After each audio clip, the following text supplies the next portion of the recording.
Perhaps more importantly, for Wall Street, the bond market showed signs of increasing calm as Treasury yields eased. The Dow up 312 points to finish at 40,524. The Nasdaq gained 107 to 16,831. The S&P 500 added 42 points to 5405. For the Wall Street Business Report, I'm John Scott. News and analysis at townhall.com. On Point Weather is made possible by our friends at Palmetto Citizens Federal Credit Union on 107 The Point.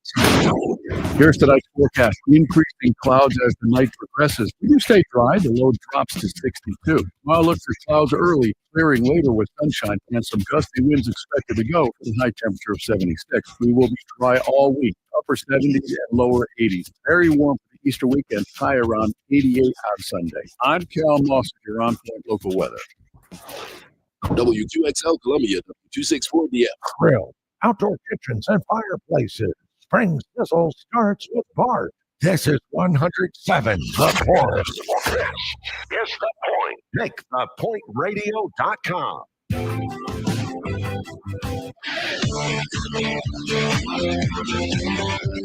This is Sports Talk with Phil Kornblut and Chris Bergen. Sports Talk is heard across the state on radio affiliates of the Sports Talk Media Network and is streaming live on SportsTalkSC.com, as well as Twitter, Facebook, and YouTube. The South Carolina Education Lottery lucky number to call in is 888-898-2525. That's 888-898-2525. Now, here are Phil and Chris with tonight's edition of Sports Talk. All right, welcome in, everybody. It's Sports Talk on this Monday night. It's another Manic Monday here on Sports Talk coming off. What a weekend. I just want to say thank you, Masters. Thank you so much, Augusta National, for saving us from an otherwise dreadful sports weekend. When you look at the Tennessee situation, you look at a Bristol race that was not a very good race. You look at South Carolina baseball, which, well, you talk about being on a roller coaster. Clemson baseball was pretty good. Coastal baseball was good. But I think that there was a shadow cast over, at least as far as I'm concerned, the sports world over what happened at Tennessee. And we'll dive into that in just a moment. I think for me, the Masters lifted us all up, lifted everybody up with that showing that we got yesterday. Unbelievable. And for my years of watching the Masters, like everybody else, I'm no different. Sit back and watch it. It was the greatest. I mean, it was right up there with Tiger and his victories, or Jack, even going back to Arnold Palmer's the most popular folks to ever walk the fairways of Augusta National. Just the up and down nature. You could feel the tension, the pressure as it built, the drama, the heroics, what looked like heartbreak, and then McIlroy turned it around and won it on the first playoff hole the way he did, and then his reaction was just so pure. To me, that is sports right there. Just forget about the money, forget about everything else. Obviously, the man is extremely wealthy from his golf winnings and the money he won yesterday, but just the pure joy and just the relief, the off the shoulders moment for him is just it was something else to see. Those are the moments that capture me in the sports world. So thank you, Augusta National, and thank you, Master. Thank you, Roy McIlroy, for putting on a great show. Thank you, Justin Rose, for making it tough, for making it competitive down the stretch to give us something to tune into. Awesome. I never took my eyes, and I was driving.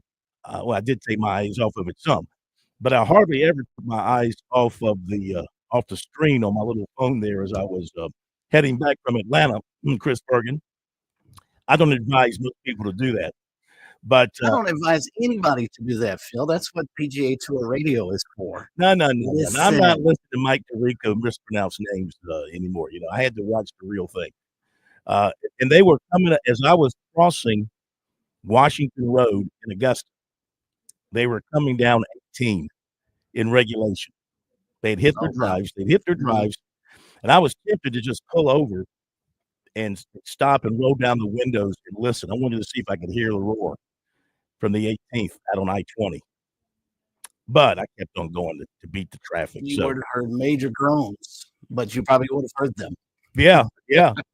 Anyway, it was. What'd you think? I mean, I'm sure you watched it all from home. What'd you think? It was great theater. It really was. And the amazing thing about this, and golf and tennis are the only sports that can provide this for you because they're the only individual ones that we watch. We had tremendous golf mixed in with just unbelievably bad golf by the same guys. Yeah. I mean, Rory McIlroy opens up the tournament yesterday with a double bogey, and immediately his two-shot lead is gone. Bryson DeChambeau all for the birdie. Okay, here it comes. What is Rory going to do? Go to number 3. He gets the birdie and, sort of rights the ship a little bit. And you start thinking, all right, well, why didn't Bryson DeChambeau hit driver off 3? What is he laying up for? He can almost drive to green on number 3 the way they got it set up. He makes the bogey, boom. It's back to another lead. And then you go to the backside, and Roy, one thing he could not do on 13 was hit it in the water. What does he do? He hits it in the water on 13. Then he bogeys 14. And then he gets to 15 and hits a remarkable 7-iron within 8 feet of eagle. Should have made the eagle. And, of course, he misses that putt and taps in for birdie. Then he birdies 17 and hits an amazing shot on 18. And he should have won the tournament right there. And he misses about a 4-footer. And it's just remarkable. And quite frankly, if you're just basing it on yesterday, Justin Rose should have won that tournament. A 10 birdie round yesterday at Augusta with that kind of major pressure on him. I thought his 66 yesterday was just incredible. And then, of course, he gets up there in the playoff after draining about a 30-footer on 18 just to have a chance to get into a playoff. And then he misses a putt he probably should have made. Yeah. So, I mean, it was tremendous theater, as you pointed out. It was one of the most interesting things to watch in terms of golf that I've seen in a long, long time. But partly because there was such great shot making going along and interspersed with just some incredibly bad play by the same players. It was just incredible. You could kind of sum up Rory's entire tournament by what happened yesterday. Up. Well, started off down, then back up, then went down, then went back up. His ability to maintain his composure, to maintain his focus, to not lose his confidence is something he may have done in the past. That was impressive, a sign of maturity. Agreed. And now you wonder, what's he going to do to build on this? That's 5 majors. He's one of 6 to win the Grand Slam. Is he going to have one of those years where he might make a run at the Grand Slam for the season? Now, when you think about what's ahead for him, if I'm not mistaken, let me think now. The Open this year is in Charlotte, is it not? Right? Something in Charlotte. PGA. The PGA Championship is at Quail Hollow. Where is the Open this year? The U.S. Open? I'm looking that up myself. I'm not positive. The reason I bring up Quail Hollow is because he has historically played very well at Quail Hollow. And that's the next major up then. That's the PGA. Yes. And the U.S. Open's at Oakmont. He might very well win the first 2 legs. It would not surprise me if he goes because he's played very well at Quail Hollow over the years. And he drives it so well, Phil. I mean, he drives it better than anybody on tour. Yeah. If his wedge game, as I mentioned with MJ last week, if his wedge game was anywhere close to the equivalent that his drive is, nobody beat him. I mean, you just would not beat him. He would be like Tiger Woods in the early 2000s. You go ahead and just cash it in. You're playing for second place. All right, so that was the highlight of the weekend for everybody. I think for me the low light, of course, was what happened with Nico Iamaleava, the quarterback at Tennessee, and everything that went down with that. That was just a very black day for college sports, if you ask me. I know it's one guy, one school, but I think it opens up a can of worms here that we're all going to have to deal with moving forward under the current structure, because we know how things happen in college sports. It starts with one, then it becomes a few, then it becomes a trickle, then it becomes a flood. Everybody sees that opening, and they'll take advantage of it, and he won't be the last to do that to his school, and to do so at a time where you're at the end of spring practice. I mean, look, you move on. You're Tennessee, and you should have other players in your program. But there's a reason he was the number one quarterback, because he was the best guy at the position in the program. That's what it's all about. He obviously was the number one quarterback for them. But for a guy who's based on 1 year, not a superstar quarterback, maybe above average quarterback with potential, but to feel like he's worth $4 million is just an absolute joke. The whole thing is a joke. It's a complete and utter joke. The whole setup of college sports right now is a joke. And I know that the coaches, they have to live in the now, and they have to operate under the current rules that say this is allowed and this is how you have to do it. But it's just a real shame that it's gotten to this point. This could have all, I think, have been avoided. Just hear me out for a moment, okay? I mean, I'm doing some wishful thinking here. I'd love to be able to turn the clock back and do a redo and a reset on this thing as it all came down through the courts. You know, judges make decisions, even Supreme Court judges make decisions, and we don't have to agree with them or like them, and they might not even be the best decisions, but they make decisions, of course, that impact. And so when the judge ruled in this case way back and ruled against the NCAA and started everything that began to happen with NIL, you know, keep in mind that the ruling in that case simply said that you could not stop an athlete in a college from using their name, image, and likeness to benefit themselves academically and educationally. That's what the ruling was. Nothing about athletics. Go back and look at the ruling by the judge. Somehow, some way, that got all twisted around for athletics to where it became part of the recruiting game. And that is the great fault of everybody involved. This rush to create collectives, both within the schools and by outsiders looking to cash in. I can't see any other way around it. People were out there looking to cash in on an opportunity to make money off this situation that the colleges could not control. And they themselves are guilty as well, because they started making collectives, creating collectives, and then they started panhandling to the fans and telling the fans, we can't win unless you give more money that we can give to the players, et cetera, when all you had to do, and I'm simplifying, and I may be way out of my league when I say this, but this is my opinion, a scholarship is all you're worth coming out of high school, period. You're not worth $4 million. You're not worth $2 million. You're not worth $1 million. Who says you're worth that? Well, somebody will give it to you, but they shouldn't be giving it to you. You're worth a scholarship. Now, to make it all work, you do your own NIL. The colleges should not be in the NIL business. They should be in the scholarship and academic business.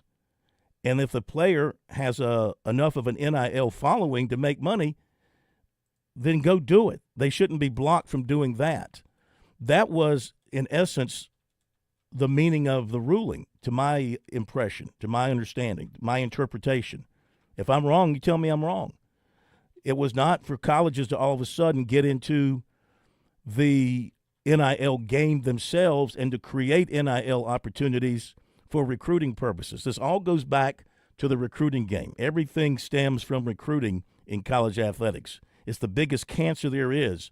If you could cut recruiting, that big old cancer known as recruiting, out of college athletics, you'd have a very fine sport. Unfortunately, it metastasizes. I sound like a doctor here, don't I? It metastasizes itself. Yeah. It metastasizes itself, and it eats you up. And that's what's happened in college sports. They took over. They let NIL somehow morph into recruiting, and big boosters get involved, and they start making promises. And, you know, we saw it with the kid with Miami and Florida and Georgia and Arizona State, wherever he happens to be now. He's gone somewhere else now, and he's suing. And now you got this situation, and there will be others.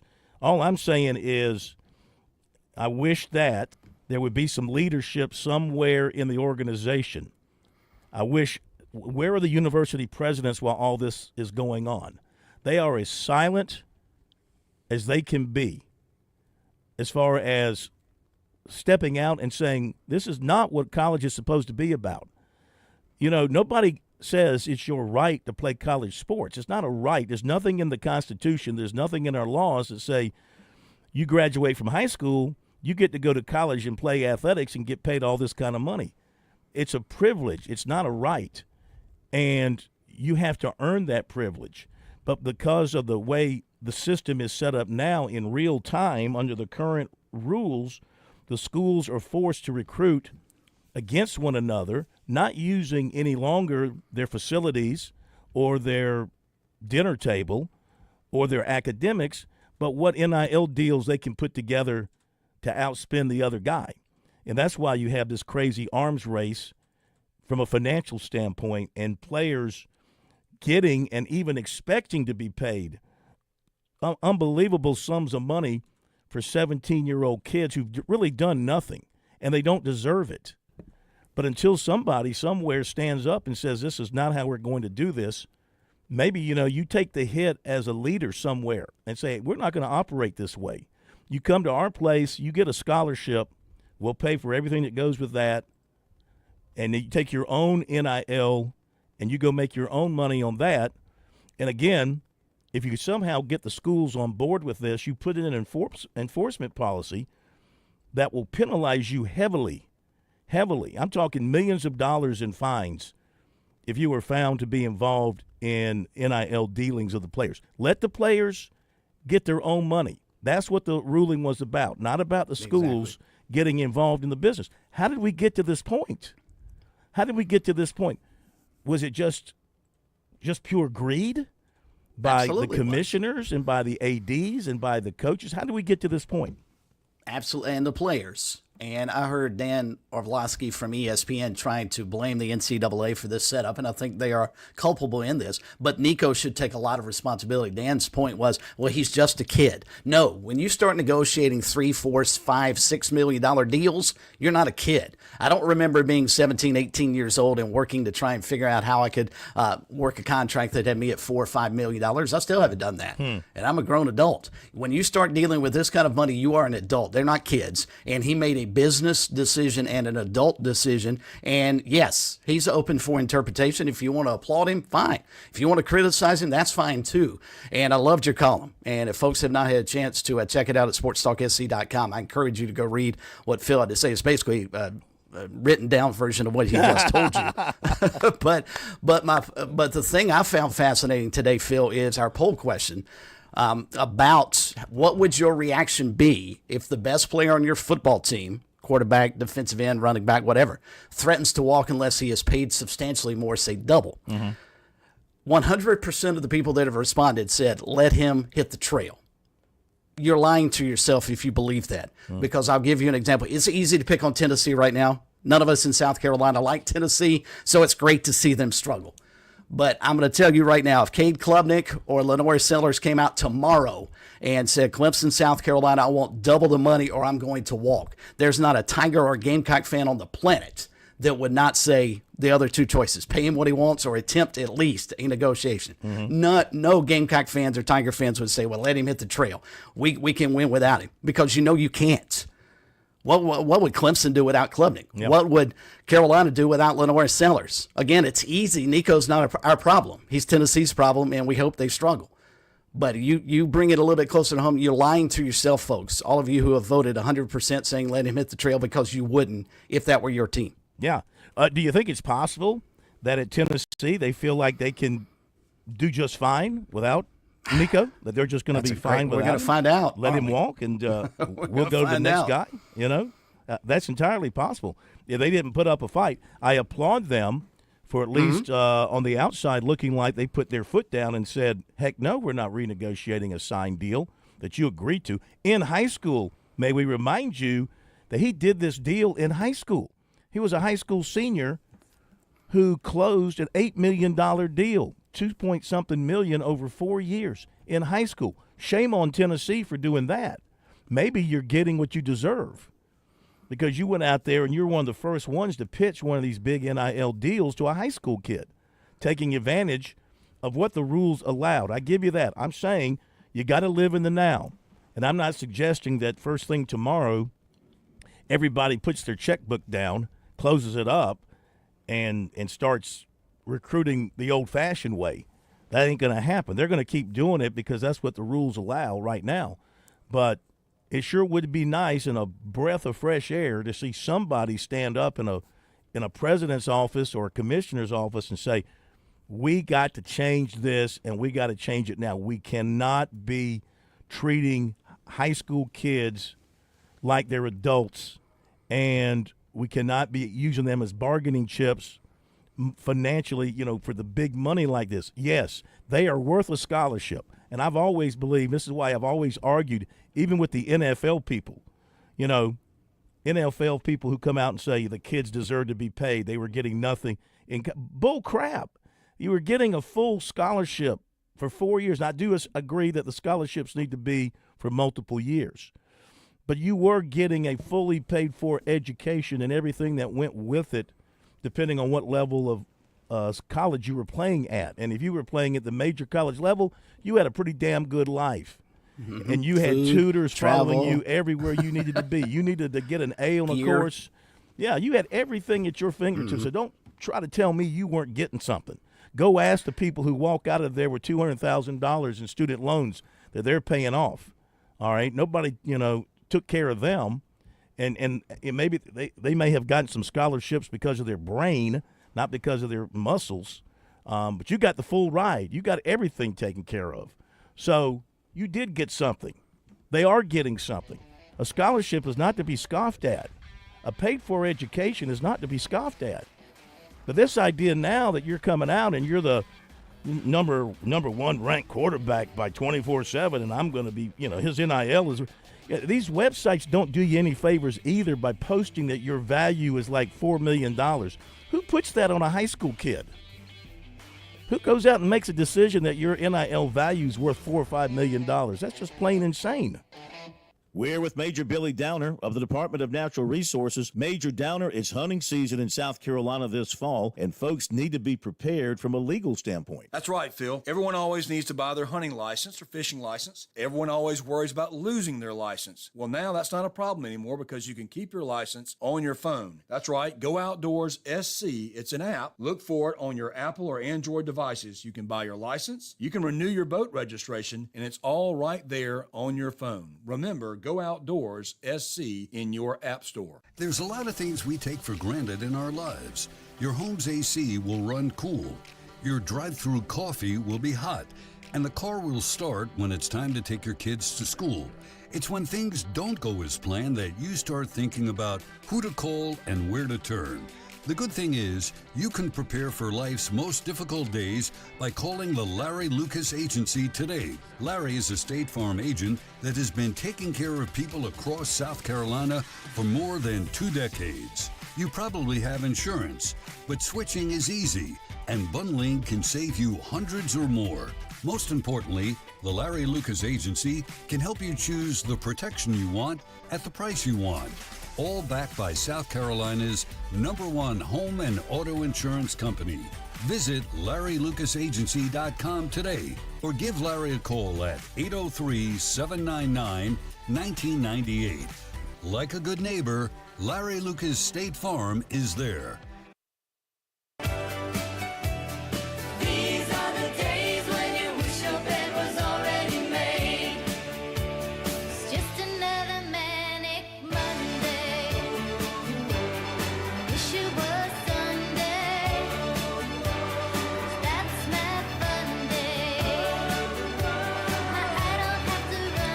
All right, Clemson picked up 2 out of the portal, John. Talked about that. This is basketball. And South Carolina, of course, picked up 1 over the weekend. Talk about that. Emory Floyd is transferring out of the South Carolina football program, another 4-star that did not pan out at South Carolina. Not blaming the kid, probably was overrated by people who don't know how to evaluate talent. And they slap a 4-star label on you, and he doesn't pan out. He'll find a place to play somewhere. But he decided not to stay at South Carolina. He'll be moving somewhere else. Our phone number, 888-898-2525. Let's go ahead and jump to some phone calls. We've got MJ with a wrap-up from the Masters coming up. Coach Toman, he'll have some interesting things to say about baseball over the weekend. We got to talk about Gamecock baseball and what went on with them over the weekend and how you're feeling about that. So we got a lot to do, and we're going to go first here, Plumber. It's Andy. in Columbia up first. Andy, welcome in. Welcome into Sports Talk. How are you? Hey, Corn. Hey, Chris. Hey, Josh. Happy Passover Andy. there, Corn and Josh. Yes, sir. I told you about Full Wiley. Told you that was going to happen, so just wanted to throw that in there. Where's she going to land? Where's she going to land? I haven't I have no idea. Somebody Probably told on a me big today, pile I of don't know money. if he knows anything, but somebody told me today, it's a good thought. You know, she's got a do not disturb on her thing, or do not contact. I call it do not disturb. Ole Miss. Have you heard Ole Miss? Well, their coach claims bringing in that's a lot of false. players. Yeah, but their coach has come out on Twitter and said that is false. Now, I can't imagine if Malaysia Fulwiley wanted to go Ole Miss, they would turn her down. Yeah. But she claims it's false. She may claimed- turn out to be what a is- plug. What does she claim? I mean, I don't know. I'm missing something here. Has somebody reported that she's going to go to Ole Miss? No, just that it's the rumor. And, Like you were just saying and the with coach came out and said, yeah. Mm-hmm. Well, that's odd. Coach Yo. You can't talk about a recruit, can you? All right, hang on, Andy. We'll come back to you after the break. On Point Weather is made possible by our friends at Palmetto Citizens Federal Credit Union on 107 The Point. Here's tonight's forecast. Increasing clouds as the night progresses. When you stay dry, the low drops to 62. Tomorrow, look for clouds early, clearing later with sunshine and some gusty winds expected to go with a high temperature of 76. We will be dry all week, upper 70s and lower 80s. Very warm for the Easter weekend, high around 88 on Sunday. I'm Cal Moss with your On Point local weather. Tradition and quality. That's what you get with H&J Cattle Company, where local third-generation farmers ensure you receive the finest beef in South Carolina. Our registered Hereford and Wagyu cattle are raised with sustainable practices without growth hormones, antibiotics, or animal byproducts. Taste the difference with the highest quality beef guaranteed. Order now at HandJCattle.com or on Instagram and Facebook at H&J Cattle. Again, HandJCattle.com, where ethics meets quality. With SRN News, I'm Keith Peters in Washington. President Donald Trump says he might temporarily exempt the auto industry from tariffs he previously imposed on the sector to give car makers time to adjust their supply chains. Trump told reporters gathered in the Oval Office on Monday automakers need a little bit of time to relocate production to the U.S. The Republican president's statement hints at yet another round of reversals on tariffs. A man who allegedly scaled an iron security fence in the middle of the night, eluded police, and set fire to the Pennsylvania governor's mansion has been denied bail after a brief court appearance. Cody Ballmer did not enter a plea Monday to charges that included attempted homicide, terrorism, and arson. On Wall Street, the Dow up by 312 points, the Nasdaq rose 107. More details at srnnews.com. So who needs broker solar? Well, it's the homeowner or the business owner that want to take some control of their own power bills. It's the family that decides clean solar is the path for them. Or maybe it's the church or nonprofit that wants to save some big dollars for their cause. Is it you? Maybe it's time you wake up to all Broker Solar can do for you. You have to let Ken and his team be your ultimate guide in what is pretty complex, this solar world. Make no mistake, solar energy is not for everyone. Despite what the scammers and door-knocking liars tell you, it is not free. It's a significant investment, but it has significant returns. From home installations to solar farms, Broker Solar can personalize your solar solution by meeting your needs and your budget. Their menu includes everything from full-scale solar on your roof or land and even battery backups for those pesky power outages that we've all endured. Visit brokersolar.com, stick it to the utility companies while also bathing in the sunny side of savings. Brokersolar.com, giving you the power instead of leaving you feeling powerless. Are you ready to have a boatload of fun this spring? Sail on down to your local Palmetto State Armory store and deck yourself out in our new lifestyle t-shirts, hats, and fishing shirts. Seize the day with brands like Hey Dudes, Costa, Turtle Box, Local Boy, and more. Our selection of rifles, pistols, and shotguns is sure to impress. So don't be left fishing for something to wear once the warmer weather has arrived. Check out one of our 9 retail locations or PalmettoStateArmory.com to outfit your next adventure. Now through May 31st, 2025, buy the house now, reset your rate later with Mortgage Reset from Founders Federal Credit Union. Open a new mortgage or refinance an existing mortgage and get the lowest rate you qualify for now. Set up direct deposit, and then you can reset your rate once for free at any time rates drop. That's right. At any time during the life of the loan, you can reset your rate to the lowest rate you qualify for at that time at no additional cost. It's that easy. Visit foundersfcu.com/mortgage to learn more. Find your local mortgage loan officer or to start your application. You can always start your application and save your progress to complete later. Not a member with Founders yet? Don't wait. Visit us online or stop by an office to see if you qualify for membership. Terms and conditions apply. Membership qualification required. Equal housing lender. Institution NMLS. Identifier number 410646. When you've served the Midlands for more than 80 years, you're obviously doing something right. Groucho's Deli has 8 Midlands locations and for decades holds the title of Best Sandwich, Best Salad, Best Sweet Tea, Best Fast Lunch, Best Bang for Your Buck, Best Deli. Well, you get the idea. Order online at Grouchos.com and on the Groucho's app for fast, convenient, and friendly pickup. And sign up for the Groucho's Rewards and Birthday Brownie Club.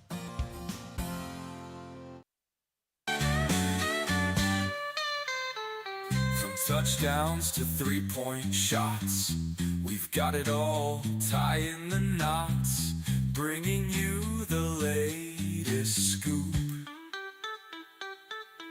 Sports Talks, the absolute truth.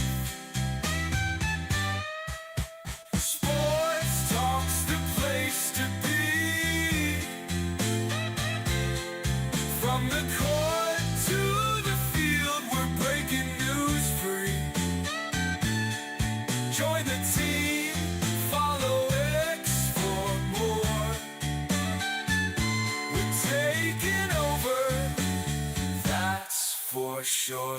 Welcome back, everybody. It is Sports Talk here on the Sports Talk Media Network. Phil Kornblut and the plumber, Josh Cohen, here in Columbia, and Chris Bergen from the Berge Palace over in Sardis. Our phone number, 888-898-2525.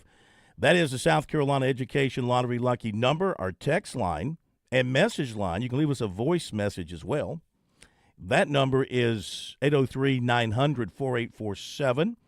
On X, SC Sports Now on X is where you can find us there. Our website is SportsTalkSC.com, and on Facebook and YouTube at Sports Talk Media Network. So those are the ways you can find us whenever you want to find us here. We got some more notes coming up, a lot of good things to talk about, a lot of recruiting, as you might expect. Let's go back to Andy, who was with us when we hit the break.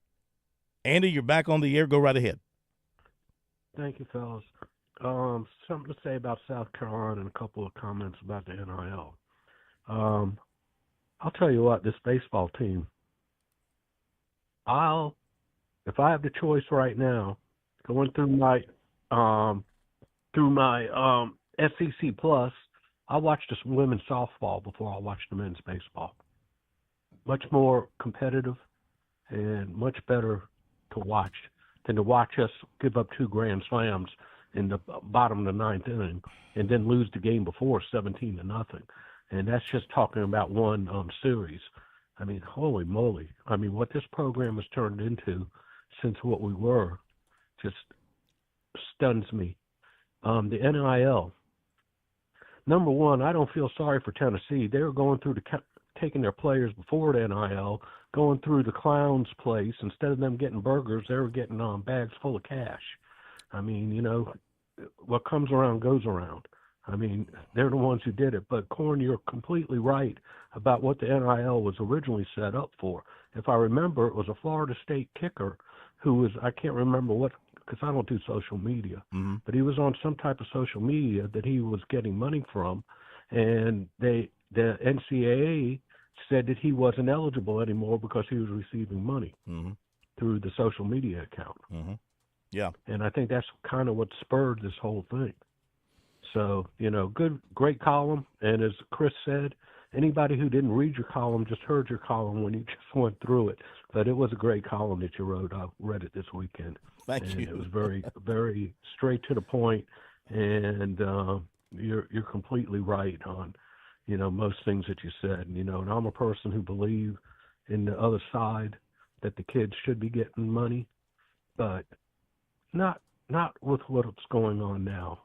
I mean, the kids should, they want to go on social media, get money through social media, let their agents go out and get them contracts with people that are using for advertising. To quit using the agents to blackmail these universities to give them money. Okay? You're going to get an agent who is going to do the other things. I mean, it's just getting totally ridiculous. And the kids aren't coming anymore for, as you said, for the student athlete experience. They're coming for the athletic money experience. Thank you for the time. Don't forget the WNBA draft tonight. I think number 10, Shania Fagan's going to join Cardoso in Chicago. Mm-hmm. They're saying Pow Pow 17th to Golden State and Bree Hall 27th, and I can't remember where she's going. Thank you very much. Enjoy watching the WNBA draft. Yeah, and and Bergie, the other thing too is, I mean, I know again, schools, they have to live in the moment and they compete against one another. They were so quick to move in this direction towards professionalism with setting up in-house collectives, setting up all kind of programs, adding on to their buildings to have specific areas for I don't know what purpose. Like Clemson built this whole area related to dealing with NIL negotiations and stuff like that, I guess, that kind of stuff. Educating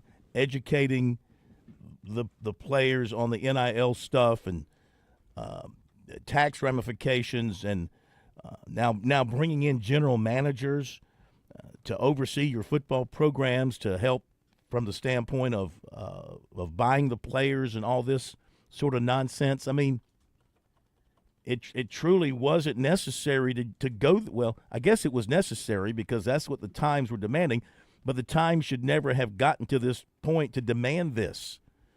I mean, if they had just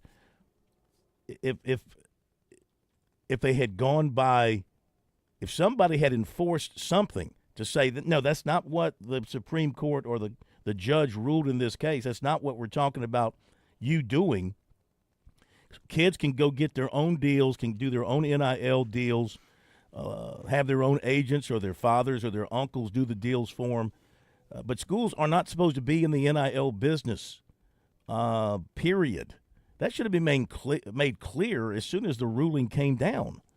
But nobody said that. They just left it, as people would say, that's the wild, wild west out there, so let's just go and play in the wild, wild west. Well, nobody would they made the NCAA powerless, I guess, and nobody none of the commissioners, not Sankey, not the guy with the Big Ten or Phillips with the 8, nobody would stand up and say, wait a minute, this is not what we want to be. This is not how we're supposed to be. I have no respect for those people. They've led us all down this path because they all want to enrich their own pockets. I get that. Okay, you want to enrich your own pockets by enriching your league and da-da-da-da-da, but you're leading everybody down this very bad path. And I don't think if you ask most college fans, I don't believe that they want to go down this path. I really don't. I would agree wholeheartedly. I think some of the younger crowd is like, okay. I mean, I read the younger people who run websites and the reporters and stuff, and they're like, yeah, man, he needs to go get whatever he can get. I'm like, shut up. I mean, he doesn't deserve it, number one. And number two, you're just killing we've talked for years about killing the golden goose. We're closer now to killing the golden goose than we ever have been in college sports. Just saw a tweet pop up on Sports Illustrated's Twitter page from a couple hours ago, and it had 3 schools linked to Nico following his decision to leave Tennessee. 2 make sense, you would expect, UCLA in North Carolina, which I find fascinating, that Bill Belichick is not shy because he's dealt with having to deal with high-paid athletes all his career. So he's figuring, hey, but NFL, I'll just bring it down to the collegiate level. The difference is the guys he's dealt with deserved it. Yeah, Tom Brady deserved whatever he ended up making with the Patriots and later with the Bucks. Mm-hmm. He deserved it. I mean, no, I don't have a problem with that. You know? But the point of bringing this up, the other school is Tulane. Yeah. Now, where in the world is a group of 5 school like Tulane going to get somewhere in the neighborhood of $5, $6, possibly $7 million to pay one player on their football team? Yeah. Yeah, and you think I Am a Leaving is going to stay at Tulane if he goes there and he's going to year? bilk them for every cent he can get, Absolutely. and then he'll go somewhere else. And apparently, contracts don't matter to him, So I'll say this. And one of the arguments has been, well, coaches get paid, so the players should get paid. Bull crap. Coaches get paid because they've earned it. They've earned it. It took Dabo Swinney 8 years to get to $4 million as Clemson's head coach. Mm-hmm. Not to mention all the years he spent toiling at Alabama and as an assistant coach and all that. It took him this guy wants to be at I said 8 years to get to $4 million. This guy wants to be at $4 million after one season as a starter. I mean, come on. It's nonsensical. Anybody that plays along with that is just trying to milk the system for their own greed, and because they know they're going to get their cut. What's his agent chart? Well, his dad, I guess, is the guy behind it, but I'm sure there's some agent involved somewhere getting, 10, 15%? He wants to get his cut. I will say this, in Nico's defense, I hope there is someone, and no knock against his dad. I don't know what his dad does, but my guess is his dad's just looking out for the family. I hope there's somebody there, though, that's looking out for the actual, economics of this. And you just wonder what kind of advice he was getting. And let's go back to last Thursday or Friday when the reports came out that he didn't show up for spring practice, and his agents and everybody was trying to say, no, he's not negotiating behind the scenes.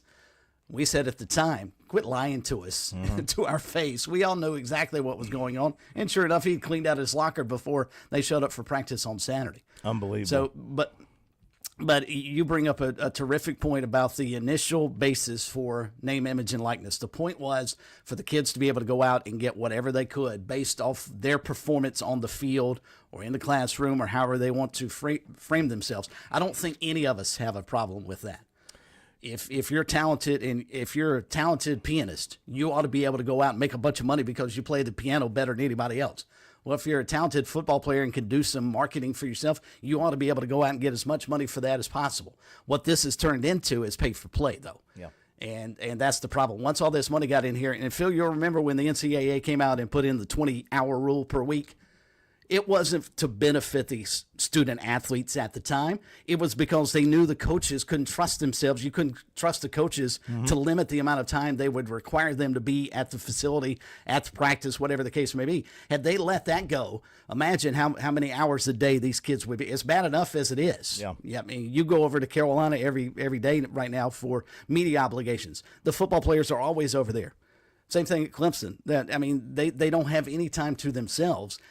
So there's no time really for them to go out and do the NIL stuff that they were supposed to do to begin with because they're required to go do the football stuff that they have to do to make the money. Yeah.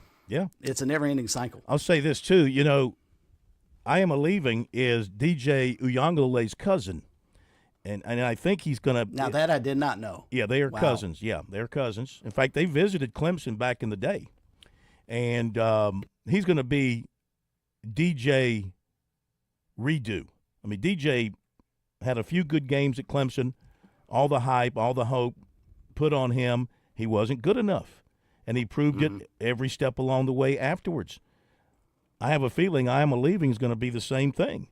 He's going to hit the road. He's going to think he's going to go somewhere else. He's not going to have as much talent where he goes. If he goes to North Carolina, he's not going to have the talent that he had at Tennessee. He's going to face weaker competition if that's where he ends up. If he goes to Tulane, he's not going to have anywhere near the talent that he had at Tennessee. He'll be facing weaker competition. Exactly. But, if he tears it up, nobody's going to give him a whole heck of a lot of credit. Let's go to the phones once again. to Pat in Lexington. Pat, welcome into Sports Talk tonight. How are you?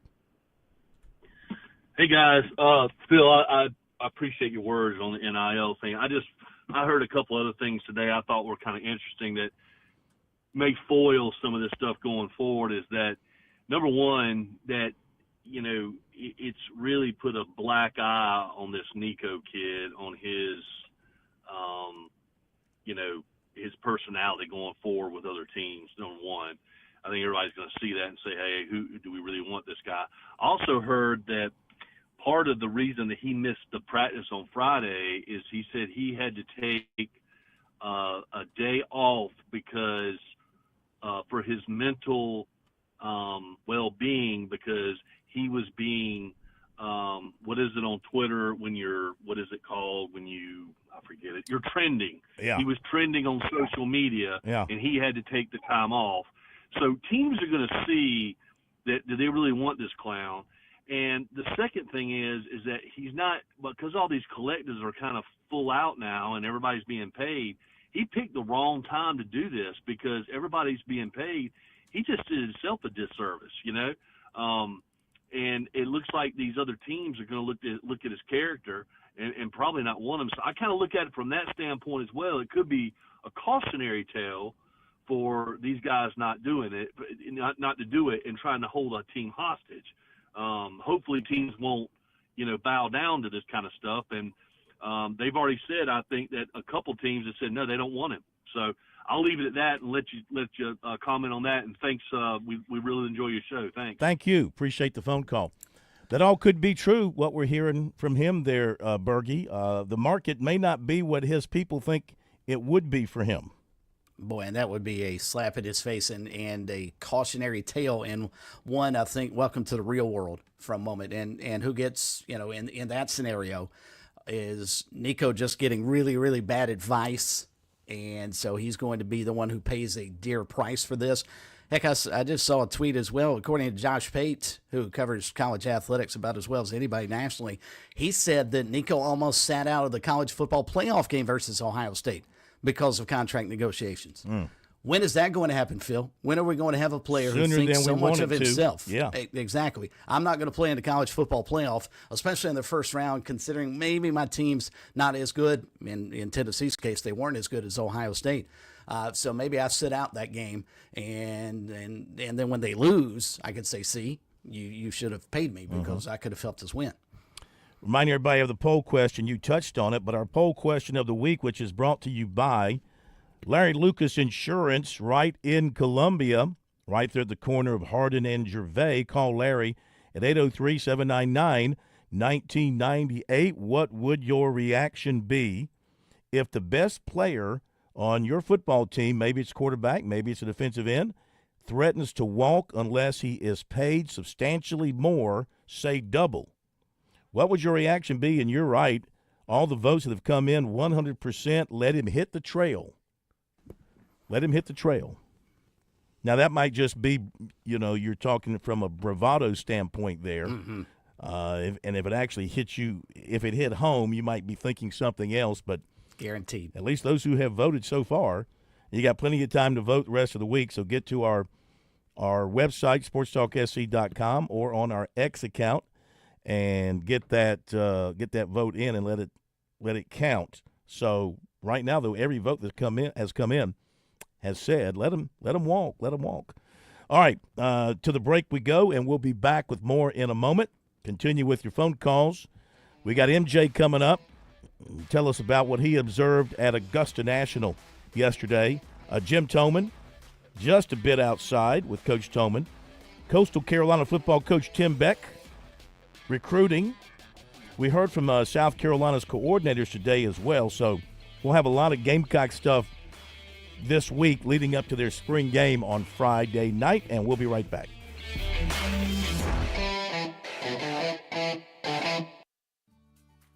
Major Billy Downer here from the Department of Natural Resources, and DNR is excited to announce the implementation of Go Outdoors SC, a new online licensing and boat titling system that you can access right from your phone. Through this new system, customers can purchase their hunting and fishing licenses, renew their boats, apply for lottery hunt opportunities, and complete electronic harvest reporting requirements. For more information, visit Go Outdoors SC at your local app store. You've put in the work for your education. The extra early, extra late, extra work. That's because you understand education opens doors to better pay, better opportunities, and a better you. Being educated about playing the lottery is no different. It helps you be a better player, one who knows when to play and when to take a rain check. The lottery's a game, so let's keep it fun. Learn more at sceducationlottery.com/betteryou. You're listening to Sports Talk on the Sports Talk Media Network. We're back in a moment. Now through May 31st, 2025, buy the house now, reset your rate later with Mortgage Reset from Founders Federal Credit Union. Open a new mortgage or refinance an existing mortgage and get the lowest rate you qualify for now. Set up direct deposit, and then you can reset your rate once for free at any time rates drop. That's right. At any time during the life of the loan, you can reset your rate to the lowest rate you qualify for at that time at no additional cost. It's that easy. Visit foundersfcu.com/mortgage to learn more. Find your local mortgage loan officer or to start your application. You can always start your application and save your progress to complete later. Not a member with Founders yet? Don't wait. Visit us online or stop by an office to see if you qualify for membership. Terms and conditions apply. Membership qualification required. Equal housing lender. Institution NMLS. Identifier number 410646.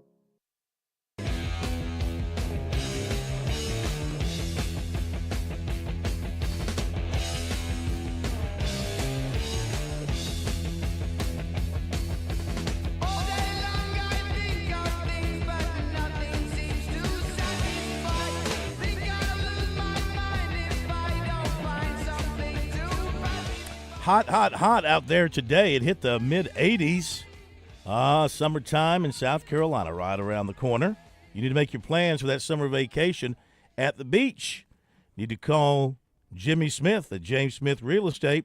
Let him make those plans come to life for you at 843-237-4246, 843-237-4246, online at pauliesvacationrentals.com. Your perfect beach getaway is just a phone call or a click away. 843-237-4246, online at pauliesvacationrentals.com. All right, a lot of text messages are in, sir. If I ever was talented enough and played baseball well enough that I was on a team and had a walk-up song, Paranoid by Ozzy would have been the walk-up song. Was that the song we just played? Yes. You recognize that? You know that song? I do. I love Ozzy. Are you a hard rocker? You're kind of a hard rocker, aren't you? No, yeah. That's some good stuff. Yeah, Took Josh a while, but back. he's turning the corner. Those days back in the roost with the athletes, you guys kind of turned it up a little bit, huh? Chris always comments when I play country music, so I had to change it up. This is from Coach D in Greenville. Thank you for putting your name on this, kind of, sort of. You seem to be blaming the athletes for a problem the NCAA and universities created. The NCAA has been denying athletes the ability to earn money off of their popularity, NIL, while they and their member institutions earn billions of dollars. Had the NCAA been proactive for once, we could have avoided this situation with reasonable rules. Instead, they maintained a rigid and punitive stance, forcing athletes to seek a solution through the courts with no apparent backup plan. The NCAA and its member schools are 100% to blame for the current state of college athletics, including the transfer portal. Yes, sir. I'm not blaming the athletes. I can't help but blame I Am Leaving for doing what he did at Tennessee. I just don't think that was a proper thing to do. But that being said, you live in the now, and the now says you can do this. But you're exactly right. He's exactly right, Chris. He or she's exactly right with what they wrote here, that The NCAA was just asleep at the wheel, head buried in the sand, however you want to put it, while all this was going down. They were – who was it that played the fiddle while Rome was burning? That's who they were. Who was that? Who played the fiddle while Rome was burning? Oh, darn. Who Crickets. would ask that question? Crickets. Anyway, that's a good Nero. note there. Nero, yeah. The whole sports world, the whole collegiate sports world is burning around them, and they're doing nothing.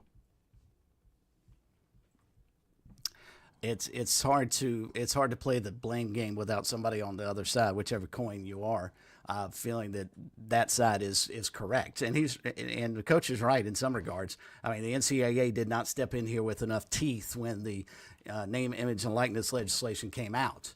But there's no way you can defend what Nico's doing with Tennessee either, regardless of what you think he deserves and his ability. Sitting out when you don't. The way he's handling this is just poor. And there's a reason he's getting criticized for it. That's not how you handle adult things. And he's not a kid anymore. He's an adult. And let's treat these guys and gals as adults. They are dealing with a lot of money. And they are dealing with adult money and making adult decisions. They're not kids. Mm-hmm. Yep. They may not be getting good advice from older adults, which is very possible. But they are, when you're dealing with the kind of money they're dealing with, they are adults and making adult decisions. All right, update from the SEC Women's Golf Championship. South Carolina 14 under par in the opening round. The Gamecocks have a 9-shot lead on LSU. The Gamecocks, Isla Gatsky, I think it's Isla Gatsky and Hannah Darling. They're tied for the lead with Anna Davis of Auburn at 5 under par. So a great start there for the USC women. Back in just a moment.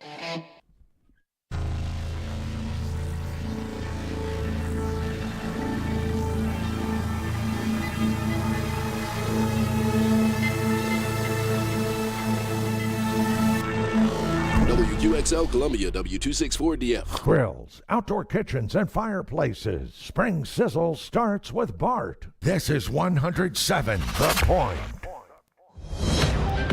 News this hour from townhall.com. I'm Keith Peters in Washington. President Trump has temporarily relaxed some of his tariffs, and there could be further exemptions. White House correspondent Greg Clugston reports. Ford and GM stocks rallied on Monday after the president said he's considering pauses for auto tariffs. I'm looking at something to help some of the car companies where they're switching to parts that were made in Canada, Mexico, and other places, and they need a little bit of time. Apple and other technology companies are also breathing easier after the president temporarily exempted smartphones and other electronics from some of his stiff tariffs. Greg Clugston, Washington. Russian missiles struck the heart of the Ukrainian city of Sumy as people gathered to celebrate Palm Sunday, killing at least 34 people. The geography of this attack is significant. Sumy is a place that Russian forces initially tried to surround early on in the full-scale invasion. They were unable to do so. But this is a northeastern part of Ukraine, which Russia is trying to turn into another part of the front line as it tries to sort of bring its tide of occupation forward. Now, it's not a given that if Russia does try and mount a spring offensive, that it could in any way be successful. It is mobilizing a lot of men. But Ukraine has also addressed some of its own manpower issues. BBC correspondent James Waterhouse reporting from Sumy. Kilmar Abrego Garcia won't be returning to the United States anytime soon. El Salvador's president made that clear during a visit to the White House today. The Trump administration has claimed Garcia is a member of MS-13. Garcia was mistakenly deported by immigration officials from Maryland to El Salvador, his home country, and he's now in a notorious gang prison there. On Wall Street, the Dow by 312 points. More at Town Hall. It's official. Newsmax has become a news giant. It's even listed on the New York Stock Exchange. Over 40 million Americans regularly turn to Newsmax for the news they need to know. They're tuning into the Newsmax channel on all major cable systems. They watch Newsmax 2 on all streaming platforms. They go online to Newsmax.com for breaking headlines. Millions more have downloaded the free Newsmax app on their smartphone and home TV. Reuters says Newsmax is one of the top news brands in America. Even President Trump says Newsmax is terrific, and he's watching. Tens of millions of Americans like you have made the switch to Newsmax for the news they can trust. So make the switch today. You won't ever look back. The tour company whose helicopter crash in New York's Hudson River killed 6 people last week is no longer operating. The FAA says New York Helicopter Tours is shutting down operations immediately. The FAA also says it's reviewing the company's license and safety record. The move coming hours after New York Senator Chuck Schumer on Sunday called for the feds to revoke its permit. The Senate Minority Leader also calling on the FAA to ramp up safety inspections for other helicopter tour companies. Julie Walker, New York. Friends and family of George Foreman paid tribute to the boxing great at a memorial service in his hometown of Houston. Those gathered Monday remembered Foreman for his boxing career and also for his love of God and family, and for his desire to help his fellow man. News and analysis at townhall.com. From Washington, I'm Keith Peters. On Point Weather is made possible by our friends at Palmetto Citizens Federal Credit Union on 107 The Point. Here's tonight's forecast. Increasing clouds as the night progresses. We do stay dry. The low drops to 62. Tomorrow, look for clouds early, clearing later with sunshine, and some gusty winds expected to go with a high temperature of 76. We will be dry all week, upper 70s and lower 80s. Very warm for the Easter weekend, high around 88 on Sunday. I'm Cal Moss with your On Point local weather. WQXL Columbia, W264DF. Grills, outdoor kitchens, and fireplaces. Spring Sizzle starts with Bart. This is 107 The Point. This is The Point. Make thepointradio.com.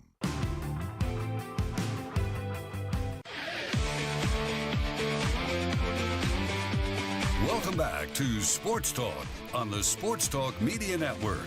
You can reach the guys with the South Carolina Education Lottery lucky number, 888-898-2525. That's 888-898-2525. Now back to Phil and Chris with the second hour of Sports Talk on the Sports Talk Media Network.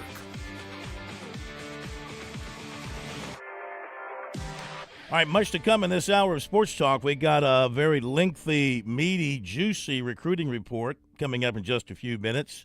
A visit with Jim Tobin just a bit outside on the baseball scene coming up as well. Comments from Coastal Carolina football coach Tim Beck that have been marinating in special those comments marinating in special sauces for a little bit, just so they're juicy and ready to go. You think they're ready to go now, Chris? I think so. He's actually done another media obligation since the one we have in the box. Yeah, but this was better. This one's better than that. It is. Yeah. It is. Before all that, though, put the final touches on a most memorable Masters. My gosh, it can't get any better. Can't get any better than it was on Sunday. For that matter, the entire tournament.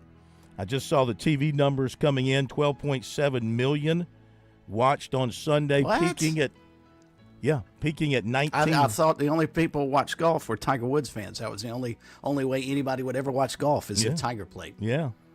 19 million at its peak that tuned in around the time of the playoffs. So fantastic for golf, fantastic for Augusta National, fantastic for the Masters. MJ Ward was there to the very end. Just want to ask you, and thank you for joining us, where were you when all that was going down at the very end?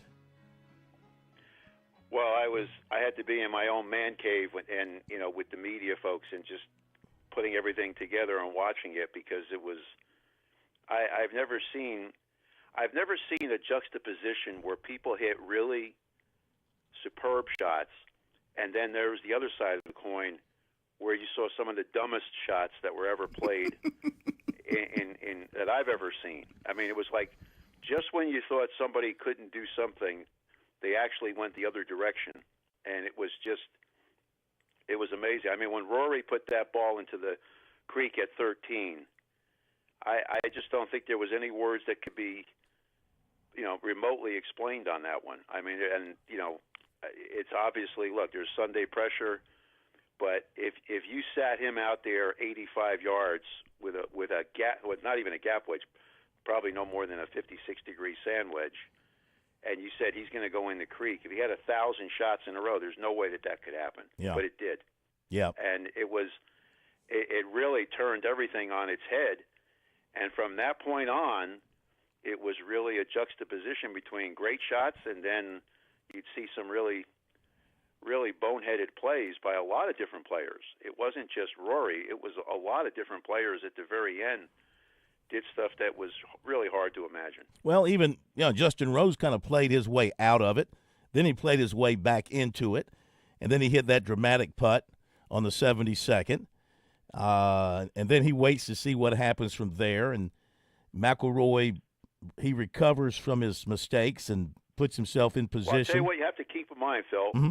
Here's the thing to keep in mind. We'll never know the answer to this because it didn't happen. But if Rose knocks that putt in on the playoff first, Rory has to make, or he's gone. Yeah. It's over. Yeah. That changes everything. When you have a putt to win, but you know that you're still going to be playing again, no matter even if he missed that putt, he's still going to play. But if Rose had knocked his putt in, that is the longest 3-foot putt. That makes the distance between Augusta and Northern Ireland look like a short ride. I can tell you that. Yeah. That would have. Of course, we'll never know the answer to that. Okay, but those are the kind of things that can happen so quickly. And at Augusta, it was amazing how things really turned on its head. But there was a lot of boneheaded plays. I mean, when you think about where Bryson was, as an example, he had the lead. And then all of a sudden, he kind of felt like, I have to just take things to a different level. And, when he hits the shot in 11 into the pond, it was just like, he took himself right out of it, knowing, hey, a lot of things can happen, with these couple of holes.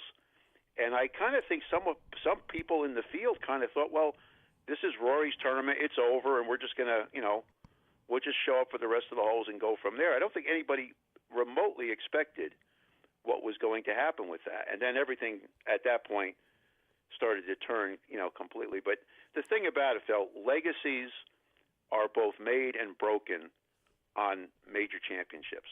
And you saw it again with yesterday's tournament. And that is something that, I've always said, not that I'm the only person saying it, but there is nothing like major championship pressure. And the hardest thing to do in a major championship is to close out a tournament, no matter who the name is. It just makes you remember that Tiger Woods, and keep this in mind, when he won his first 14 majors, he was either tied or in the lead by himself. He never lost a major championship. That is remarkable, okay, when you think about it. It's sort of like having Mariano Rivera on the mound for you for the last inning. I mean, it's one of those things that's really hard to do, and there's no way when you have a major championship that you can recreate that kind of pressure. There's no way that one can do that. So until you're in it, it's really hard to know how you'll react and what you'll do. I mean, that's all speculation. But even Rory admitted himself, from the minute he woke up until basically he was able to just, was on his knees at the 18th hole and his hands were being held by his head, and then all of the emotions come out. It's an amazing day. I mean, really, when you think about what he accomplished, you saw golf history happen there. I mean, to be a member of the Career Grand Slam Club, that puts him in a different spot now than where he was. And we talked about it last week. It changes the narrative now forever on his name. I mean, it will never be the same as it was prior to this week's tournament. So it's an amazing, remarkable part of golf history. I wouldn't say it's at the equivalent of the Tiger Slam. I wouldn't put it at that level, because holding all 4 major championships at the same time still, in my mind, is that's mind-boggling. But this is very close. There's only 6 people have ever done it. And when you're up there with the names that are in that club, there's nothing more to say than that. Well, we talked about this earlier, the possibility of him winning the calendar Grand Slam, because they go to PGA, the next major, at a place he loves, right? He does extremely well in Charlotte. Yeah, he's won Quail Hollow 4 times. I just think that the idea of you know what, and again, not to get ahead of ourselves here because there's so much to be played here. The difference at the world-class level right now, Phil, there really isn't that much difference between a lot of these guys. They're very close to each other. It just so happens Rory won his 3rd tournament, and the one he won the Players, he won the AT&T. He's having sort of like a Scheffler year this year. And you know what? It's very possible that, yeah, he'll be in a great position with Quail Hollow, and then the U.S. Open's at Oakmont. And, yeah, if he ever got to the 4th one with 3 of them in a row, and then he's going to see it at Portrush with the Open, well, that would just be through the moon. There's no other way to describe that. To say that he'd have a chance to win a Grand Slam and to do it on home soil, I would dare say that that anybody who's living in Northern Ireland would be crowding up Portrush that weekend. I mean, that would be, it would just be off the charts. But we're way away from that yet. But the speculation, yeah, that would be great if that were to happen. Let me say this too. I mean, there's a lot of great golfers out there, great golfers that we admire because they're great golfers. There are very few that have the golfing skills, the talent, and the charisma, like Tiger Woods. I think golf fans have been waiting for somebody to be the next Tiger Woods as Tiger has gotten older and he has faded. Yeah, but you know what, Phil? Here's the thing. Don't you think Rory can fill that void? I got to stop you right there. Oh, come on! People don't realize Tiger Woods is, yes, and what Rory did is great. And let me just say this to you. When you look at what Rory's accomplished now, he's got 5 majors. Brooks Koepka and Seve Ballesteros had 5 majors. He is beyond both of them because he won the career Grand Slam. If you look at the guys that are above him in terms of majors won, that includes Nick Faldo, Phil Mickelson, and Lee Trevino. Rory arguably is better than probably both Trevino and Faldo. With Mickelson, it's a little bit tighter because Phil was able to win more on the PGA Tour. He's won over 45 or 50, almost 50 times. He also won a major when he was 50 years old at Kiowa, and he came in second in the U.S. Open 6 times. But a career Grand Slam, boy, that changes a lot of things. But Tiger and Jack, I mean that is the equivalent of saying somebody's at Babe Ruth levels. Okay, I mean you have to be way beyond that to go. But it's great for the game. I mean more than anything else, Rory McIlroy is the kind of figure that brings a lot of excitement to golf, and we saw it yesterday. The ratings, yeah, that was great. Some of the shots he played, I mean, Phil, the shot at 15 with a 7-iron hooking around the tree. Oh yeah. To get to the green. I mean, as good as he hit the 6-iron to 15 the day before where he made eagle, this one went up to a level way beyond that. And one other thing to mention about Rory, in the playoff, he had to go second. And I will tell you that ask most professionals, they always believe going first is the best way to play a playoff from your own position. Rory had to answer Justin Rose's tee shot, and he hit it superbly. And then after Rose played his second shot very well, Rory had to answer that as well. So, given all of the situations that were happening, he responded as he needed to in those situations, and then he closed it out with a birdie, to finish off Justin Rose. And to credit Justin Rose, at 44 years of age, yes, he unfortunately did not take home the grand prize, and it's the second time he's lost in a playoff. But it just shows the caliber of golf that exists among a number of these guys, and, it really is going to pique a lot of interest now with the PGA Championship not being far from Columbia. It's going to be in Charlotte with Quail Hollow. I think it's going to be really exciting to see. Absolutely. We appreciate everything that you gave us from the tournament, and we'll be looking forward to talking with you when they get to Charlotte, the next big stop on the major circuit. We thank you so much. Have a great rest of your week, and talk to you again soon.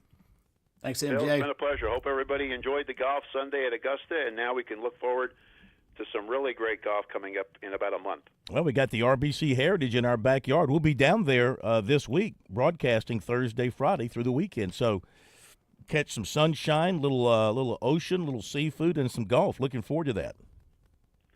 Phil, all the best to you guys and on all your listeners. Thank you, MJ. MJ Ward, Golf Today, International Golf Writer of Acclaim, as I put it, because he writes internationally. He was probably on some kind of a deadline. You know, if you're writing for publications in the UK, they're like 5 hours ahead of you. Oh, yeah. So he may not have been able to get it in deadline time. Of course, there are no deadlines on the internet per se, but right. If you're writing for newspapers, if that still exists, that's got to be tough for those. How about if you're like writing for an Australian newspaper? It's already the next day. Be right back. Some credit cards hit you with sky-high rates, annual fees, and surprise costs, but not here. Founders Federal Credit Union is proud to offer credit cards with rates below the national average, giving you more control over your finances. Our Essential MasterCard rates are as low as 13.25% APR. Our rewards cards start at just 15.25% APR. So you can earn while you spend. And the best part, there are no annual fees and no balance transfer fees, just straightforward savings, designed to keep more of your hard-earned money where it belongs, in your hands. So whether you're looking to consolidate debt, build credit, or just want a smarter way to spend, we've got the right card for you. Visit foundersfcu.com/cc to learn more or apply for a new credit card today. Relax, you're with Founders Federal Credit Union. Membership qualification required, terms and conditions apply. Call Lawyer Lisa. Experience the difference with Lawyer Lisa. Hi, I'm Lisa Hosseller-Brown. Did you know Lawyer Lisa offers a prevention plan add-on to our services? If you already have a trust or just need some updates, ask about getting your ducks in a row and getting all of your wishes set out before it's needed. Visit lawyerlisa.com for more information. Call Lawyer Lisa.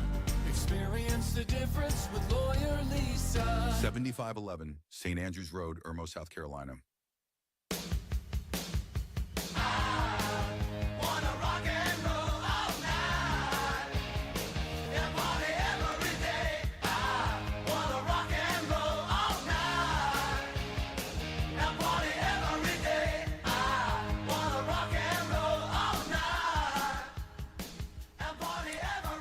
All right, recruiting is coming up. But before he retires as coach at Coastal Carolina, Bergie wants to bring you his interview with Coach Tim Beck. Well, it's not just mine, but yes, after the spring game. But before we get to that, all right, so Black Sabbath and Kiss tonight. Josh, you've earned a raise handling the bumper returns tonight. Well done, sir. Yep. But yeah, a week ago, Saturday, Coastal Carolina wrapped up its spring practice, much like every other team now. No spring game, but they had their spring showcase. And, of course, don't know much about the team heading into the offseason and into the beautiful transfer portal, as head coach Tim Beck would say. But afterwards, he did meet with the media, and here's a little bit about what he had to say regarding spring practice at CCU. I feel great. I thought our guys got better every day. I was very excited about our improvement throughout the course of spring. And, at the end of the day, we made it through healthy. That was the big part. We got some, bumps and bruises we got to go, but knock on wood, we were able to make it where we didn't lose anybody for the season, unlike some past springs. So that part as a coach always makes you feel good. Let's start on the offense. What things did you see that you like about your team, especially at the quarterback position, and what areas do you have to address moving forward? Yeah, we still got a long way to go, right? I love the way our guys are playing. They're grasping it. The coaching staff has implemented a plan, and our guys continue to get better. They executed. We just improved a little bit in every area, and we still got a long ways to go. We're not ready to play anybody yet, but we got all summer and all fall to get ourselves ready. What happens next now that spring practice is over? What is the next phase in looking forward to the start of the new season? So immediately we'll have player-coach meetings and evaluations. We'll withstand the dreaded portal that opens April 16th, see how that goes. Then the players will have finals. Right now they will focus hard on school. Once school is over, they get time off. The month of May for an athlete for football, that's kind of their vacation time is May. We'll come back June and July and get back at it, right? And all the weightlifting and training and running and getting ourselves in shape, ready for fall camp July 28th or 9th. What exactly is Grayson McCall's duties in terms of coaching the quarterbacks? Yeah, Grayson's done a great job. I'm pleased that he's here. You know, we had a conversation about what role Grayson should take, and you know, we discussed a lot that he's got to learn all of offense. He knows quarterbacks really, really well, and he kind of felt like, hey, let me try another position to get a better understanding of how all of it works. He's working with receivers, but really all of our skill guys, quarterbacks, running backs, receivers, tight ends. He could help in any capacity that we need. But really in the passing game, he's been a big help for us. Just talk about maybe what it was like having the fans out here today, seeing them all see the team. Yeah, I thought it was great. You know, the idea behind this was, you know, there's so many new players anymore, to have something like this where it's kind of an in-between. Like, we're still safe, where we're not putting players at risk of injury on the last practice, but yet the fans could start to see some of the new faces, the new numbers, all the new guys that come in, to start to get a connection to our football team for the fall. Talk about the quarterback situation, obviously a couple of really good transfers this year. Yeah, I mean, we have Tad obviously retained, and then we brought in MJ Morris, Emmett Brown, and Samari Collier. And as we were talking, like, all of them possess unique traits, right, and characteristics that allow them to have success. And some started faster than others, some improved later than others. The competition's fierce. They know it, they're battling, but I like that. And they cheer for each other, they pull for each other, they want to win and have success. So it will definitely be something that will carry on into the fall.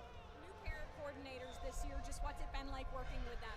Yeah, I mean, great. You know, I think Drew's innovative, young, got a lot of great ideas, and I think the system in place, our players have grasped, and they're able to play fast, and that, you know, it was just something I wanted to be able to do, was to be able to play faster. And then defensively, you know, it's a very unique style that we play, and the staff's done a great job. And again, we've kind of simplified it and allow our guys to get out there, get lined up, and just play.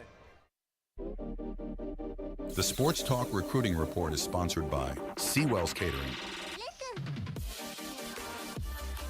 All right, let's get to the recruiting, and thank you for that interview there, Bergie, with Coach Beck. Oh, you're quite welcome. Good stuff. Glad we got to it, finally. Yes, me too.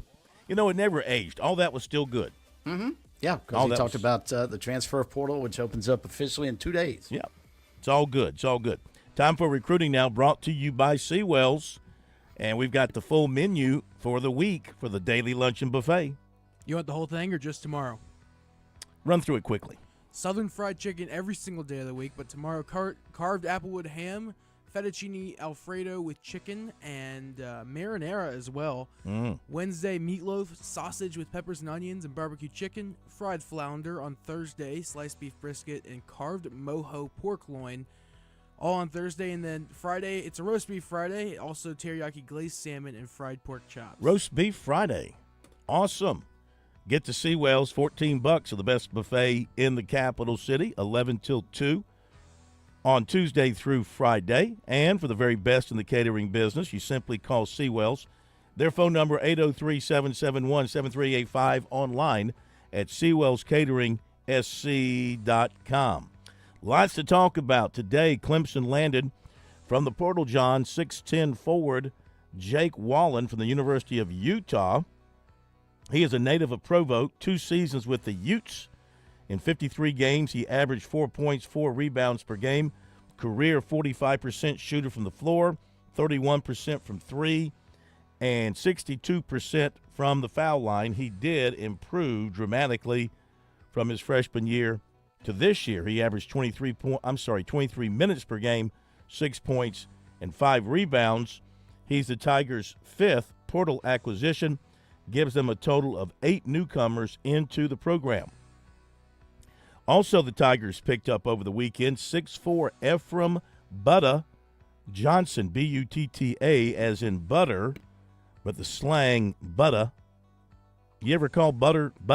Pass the butter? Pass me the butter? Pass me the margarine?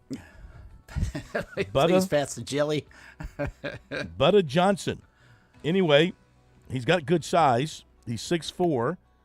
3 seasons at UAB. He played in 100 games, starting 46. He averaged 8 points, 2 rebounds per game, a career 40% shooter, 34% from 3, and 84% from the line. He also had 59 steals and 14 blocks in his career. South Carolina landed 6'8" forward Elijah Strong, a Charlotte native. Played the last 2 seasons at Boston College. Made an official with the Gamecocks over the weekend. In 40 games at BC, he averaged 7 points, 3 rebounds per game, 46% from the floor, 61% from the line. He did have a solid game against Clemson last season when he scored 15 points and he grabbed 6 rebounds. 5th transfer to be signed by Lamont Paris since the end of the season. He gives the Gamecocks 9 newcomers for next season. Former Wofford guard Justin Bailey signed with Georgia. Furman has landed Clemson transfer Asa Thomas, 6'7" forward, played little last season as a freshman. Clemson, one of the schools reported by the Portal Report to have made contact with New Hampshire transfer Sami Pissis. Whoa. Yeah. Pissis. How else would you pronounce it? He's French. Pisset? Pissis? Pissis? Even if Pisset is wrong, I think I'd probably go that route. Pissis. If I'm Don Munson and I start broadcasting his game. Pissis. Averaged 16 points, 4 rebounds, 3 assists per game this season. Clemson is among the schools to contact Utah Valley transfer 6'5" Dominique Nelson. Clemson's all over the state of Utah. And Clemson listed among the schools to contact North Carolina transfer 6'7" Cade Tyson. He's the brother of former Tigers star forward Hunter Tyson. South Carolina among the schools to make contact with 6'10" Grand Canyon transfer Duke Brennan or his agency. 10 points, 9 rebounds per game this season. Shot 65% from the floor. We got football after the break. On Point Weather is made possible by our friends at Palmetto Citizens Federal Credit Union on 107 The Point. Here's tonight's forecast. Increasing clouds as the night progresses. We do stay dry. The low drops to 62. Tomorrow, look for clouds early, clearing later with sunshine and some gusty winds expected to go with a high temperature of 76. We will be dry all week, upper 70s and lower 80s. Very warm for the Easter weekend, high around 88 on Sunday. I'm Cal Moss with your On Point local weather. Hey y'all, it's Ted from Flight Deck Restaurant. We're introducing the Wing and a Prayer Wednesday special. Purchase an order of wings and a drink and get a free gift card for the arcade. We have some of the most mouth-watering jumbo wings like flamethrower hot wings, barbecue wings, teriyaki wings, honey mustard wings, terry hot wings. You can get a half dozen for $9.95 or a dozen for $18.95. Served with celery and choice of dressing. So come join us at Flight Deck Restaurant to enjoy some great jumbo wings and lots of fun in our new and improved arcade. And we at Flight Deck Restaurant thank y'all and God bless. With SRN News, I'm Keith Peters in Washington. President Trump's top advisors in El Salvador, President Nayib Bukele, say they have no basis for the small Central American nation to return a man who was wrongly deported from the United States last month. Trump administration officials are emphasizing that Kilmar Abrego Garcia, who was sent to a notorious gang prison in El Salvador, was a citizen of that country, and that the U.S. has no say in his future. A long sliver of federal land along the U.S.-Mexico border that President Trump is turning over to the Department of Defense would be controlled by the Army as part of a base, a move that could allow troops to detain any trespassers, including migrants. On Wall Street, the Dow up by 312 points, the Nasdaq rose 107. More details at srnnews.com. When your pipes panic, Franklin Plumbing and Drain Cleaning steps right in, fast and friendly. Josh and his team aren't just fixing leaks, they're restoring your peace of mind. This is when you're at your most vulnerable. You got a problem, you need a solution. They're not coming out to upsell you or talk you into something new this or new that. You'll appreciate their process. They'll tell you what needs to get done and what it'll cost before they ever even bring in their tools to start the work. They're locally owned, which unfortunately is no longer the norm in the Midlands. Franklin Plumbing and Drain Cleaning will treat every home like their own. They've done work for me, For my brother, countless numbers of Point listeners, dial 799-2222 or visit franklinplumbing.sc.com and you tell them Kev from The Point sent you. You will experience plumbing that's more than just a fix. It's a solution from people who care about their work and stand by it. When you need them, please don't panic. Just call Franklin Plumbing and Drain Cleaning, 799-2222. America's radio show with Gene Garris every Sunday night from 6 till 8. Local, live, somewhat punishing, but only on The Point.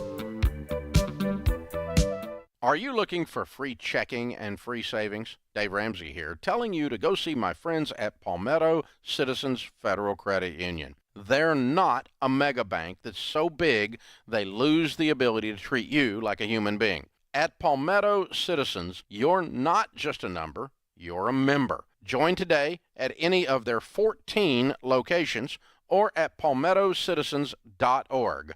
Federally insured by the NCUA.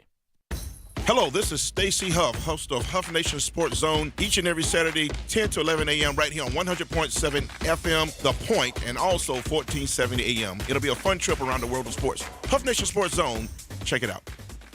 Step into a brighter future with Broker Solar. Transform your home, your business, your nonprofit into a beacon of efficiency and savings. With Broker Solar, you're not just installing solar panels, you're setting the foundation for long-term financial savings, taking control over these power companies that, well, let's face it, they have a monopoly. You can't choose your power company, but you can control the cost of your power. Ken and his expert team will help you to navigate through any complexities of solar energy. They'll tailor a system that's perfectly fit for your needs and for your budget. Get a rooftop setup or somewhere else on your land, or just start with solar to integrate powerful battery backups so when the storms do come, the power goes out in your block, it'll stay on at your home. It's not for everyone, but if you're even curious, don't you owe it to yourself to reach out and call Broker Solar for a free consultation? Listen, if you trust The Point, if you trust me, I'm telling you, you can trust Broker Solar. Explore your solar potential at brokersolar.com. Start generating power on your terms. Broker Solar, empowering you while shining above the rest.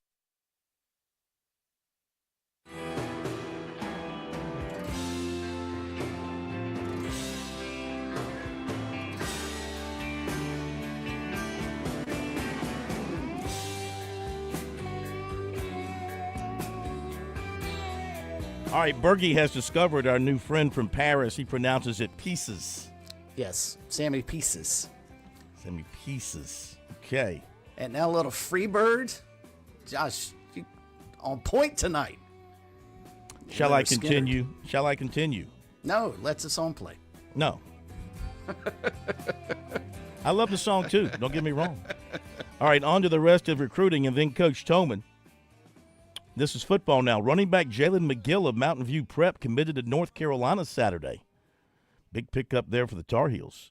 South Carolina's in the top 6 with cornerback Amari Polidor of Baltimore. With Penn State, Indiana, Michigan State, Maryland, Virginia Tech, Hale McGranahan reported that he has an official set with the Gamecocks on May 30th. South Carolina offered 2027 defensive tackle Antoine McCoy, 6'3", 280 of St. Paul, North Carolina.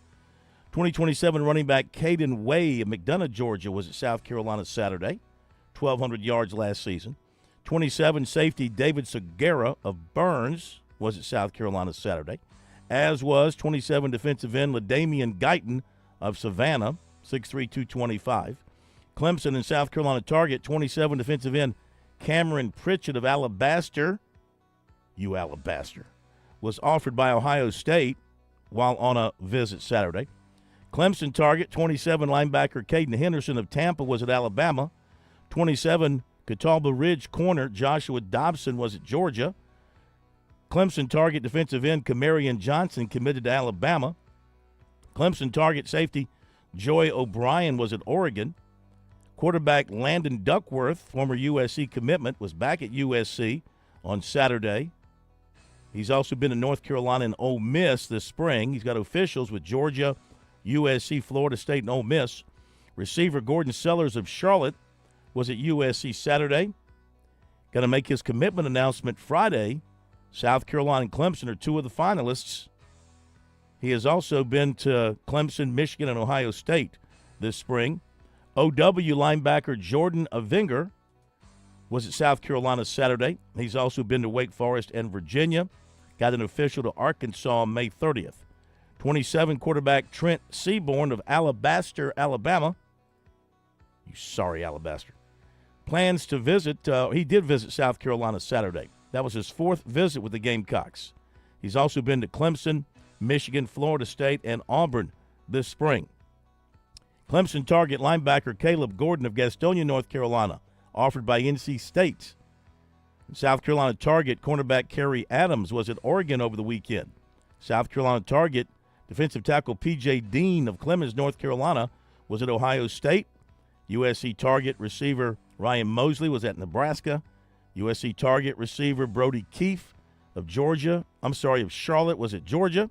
Clemson target defensive tackle Bryce Perry Wright was at Texas. Another Clemson target offensive tackle Leo Delaney was at Wisconsin. Timberland offensive tackle Desmond Green was at Virginia Tech.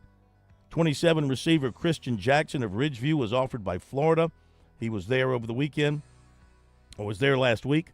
27 offensive tackle Nathan Carson of Irmo was at Tennessee.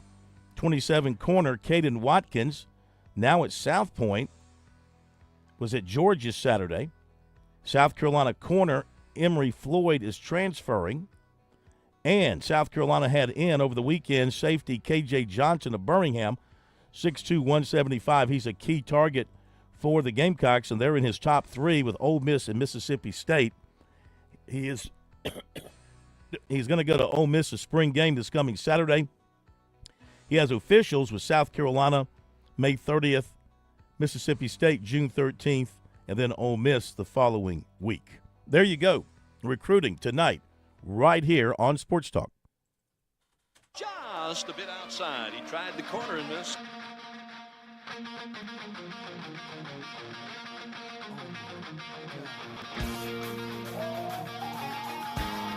All right, time to welcome in Coach Jim Toman. Another edition of Just a Bit Outside here on Sports Talk as we break down baseball, primarily looking at South Carolina, Clemson, and Coastal Carolina.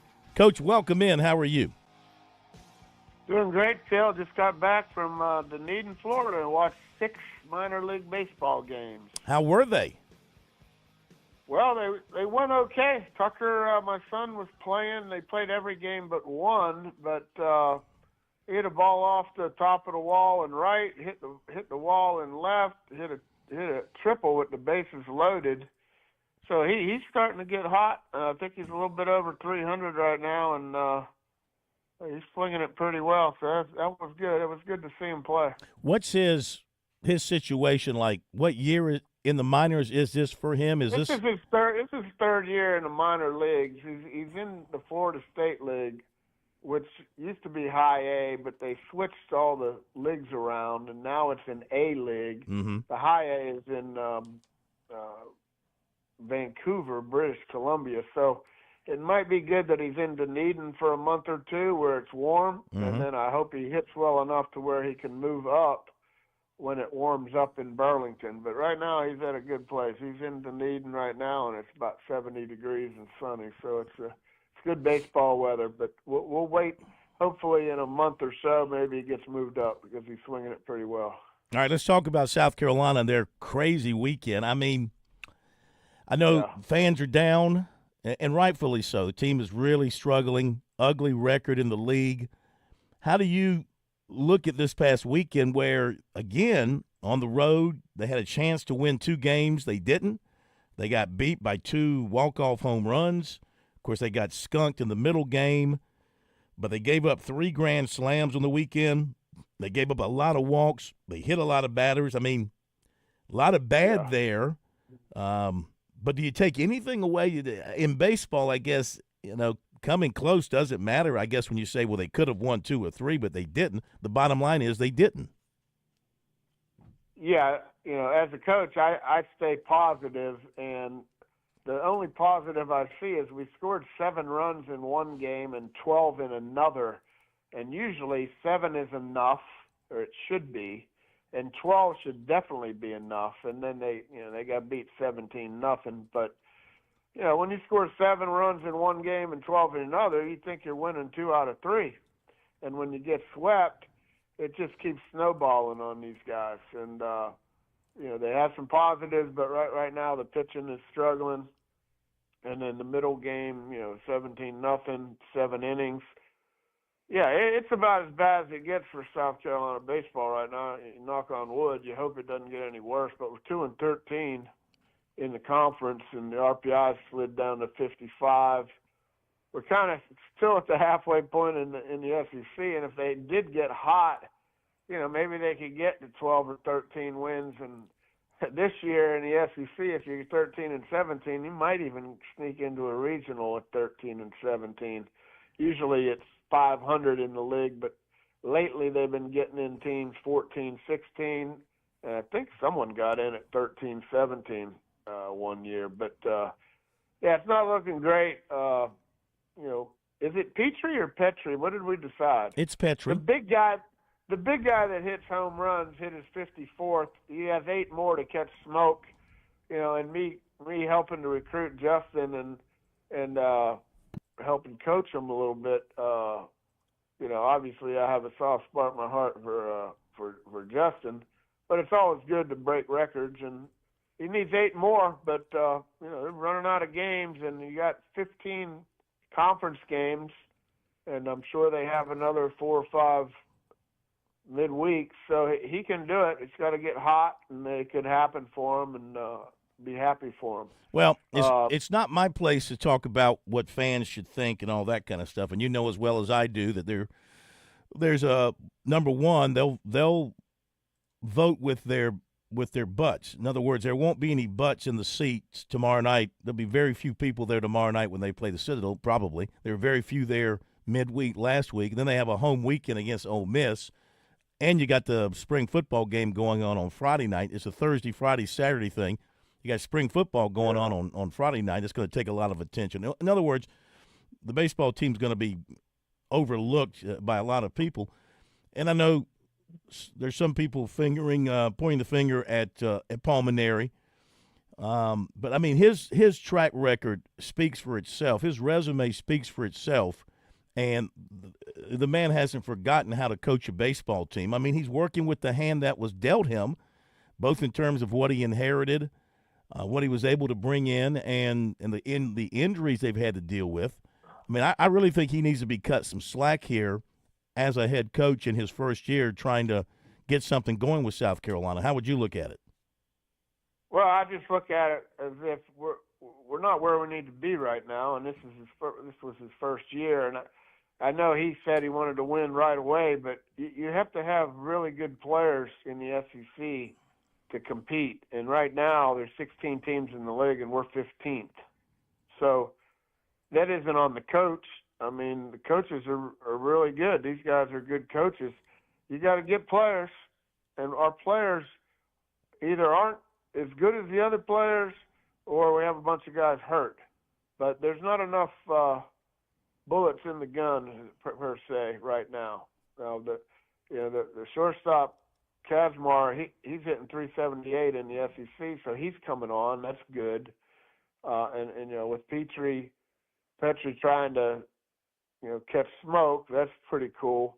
But the bottom line is we're 2-13, and I think we need a reset. And I know the coaching staff has probably had 100 meetings on it, but they need to come up with a plan to where you get 5 grad transfers, 5 portal guys, NIL guys, JUCO guys, older guys that have credentials, and you need to get them in here immediately. It needs to be a really big reset. And I know Coach Tanner, when we'd win and go to Omaha, and he would say, we're not reloading. We don't reload. We just I don't know how he said it, but he said we're going to be the same every year. We're going to get our guys.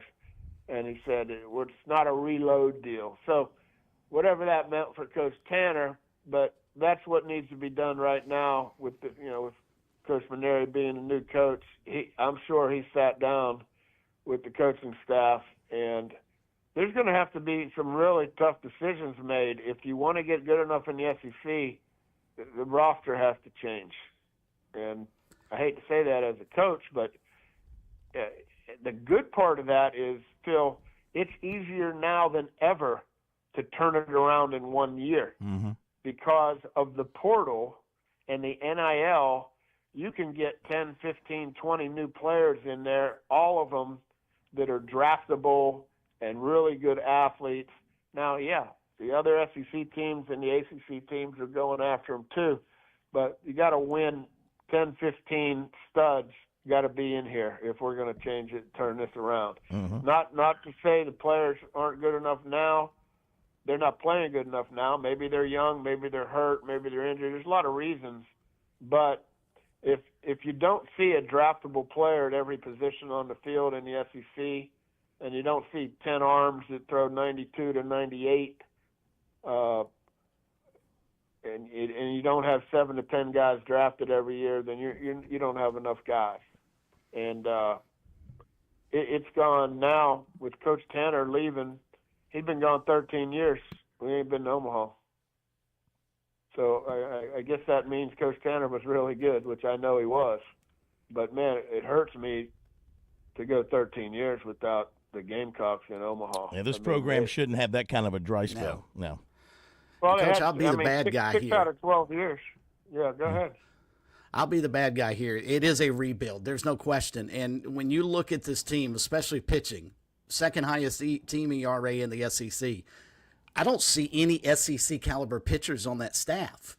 Maybe Dylan Eskew, and they battle back from his injury. Maybe he improves the back half of the season. I just don't see enough talent on the mound. You talked about guys throwing 92 to 98.